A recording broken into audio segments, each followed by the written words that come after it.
এখন অনেকে উপস্থিত হয়েছেন, সবাই বলবেন রাজনীতিতে কত পার্থক্য আছে, আমাদের আনন্দ বেদনা আছে, কিছুটা কি বলে যে ছুটি কাটাও আছে, এগুলি চলমান থাকবে।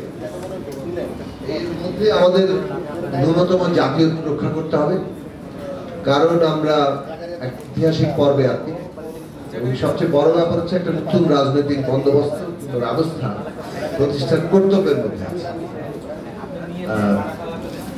আবার গণতন্ত্র মানেই তো প্রতিযোগিতা, প্রতিদ্বন্দ্বিতা, বিরোধ, তো সেটাও থাকবে, সেটা চলছে।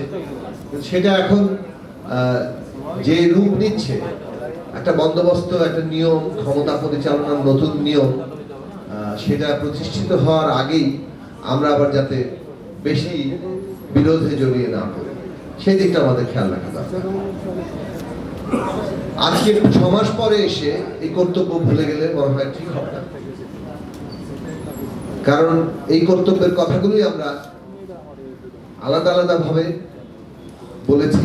22 সাল থেকে আমরা একসাথে বলা শুরু করেছি, অন্তত যুগপৎ আন্দোলনে আমরা যারা এসেছি তারা এই কর্তব্যের কথা বলেছি যে বাংলাদেশের যে বিদ্যমান রাজনৈতিক ব্যবস্থা, শেখ হাসিনা এটাকে যে জায়গায় নিয়ে এসেছেন, এটা একটা স্বৈরতান্ত্রিকই কেবল নয়, স্বৈরতান্ত্রিক তো এটা কাঠামোগতভাবে, সাংবিধানিকভাবে এইটাকে ব্যবহার করে তাকে একটা কর্তৃত্ববাদী ফ্যাসিস্ট ব্যবস্থায় তিনি পরিণত করেছেন। কাজে এই ব্যবস্থার অধীনে আর একটা সুষ্ঠু নির্বাচন হবে না, এই দেশের মানুষের কোনো নিরাপত্তা থাকবে না এবং এখানে বিরোধী মত বলে কিছু থাকবে না। এটা কার্যত একটা একদলীয় শাসন।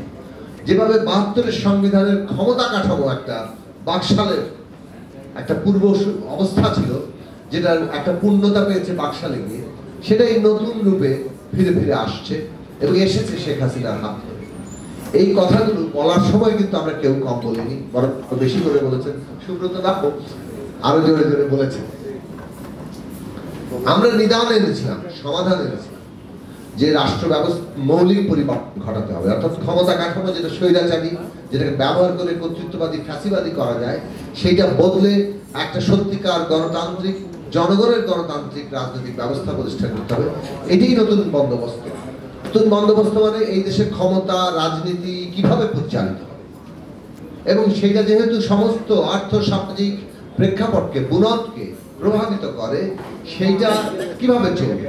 কাজে এই জায়গাতে আমাদের ন্যূনতম যে ঐক্যের জায়গায় এসেছিল যুগপৎ আন্দোলনে, আমরা একটা ঐক্য তৈরি করার চেষ্টা করেছি। আমরা এর মানে এই নয় যে আমরা সব বিষয়ে একমত হই। আমরা 31 দফায় ঐক্যবদ্ধ হওয়ার চেষ্টা করেছিলাম, সেখানেও আমাদের সবগুলো পয়েন্টে একমত হয়, যেখানে আমাদের কিছু দ্বিমত সত্ত্বেও 31 দফা যার অবস্থান থেকে প্রকাশ করার সিদ্ধান্ত হয়েছিল, সেভাবে আমরা প্রকাশ করেছিলাম।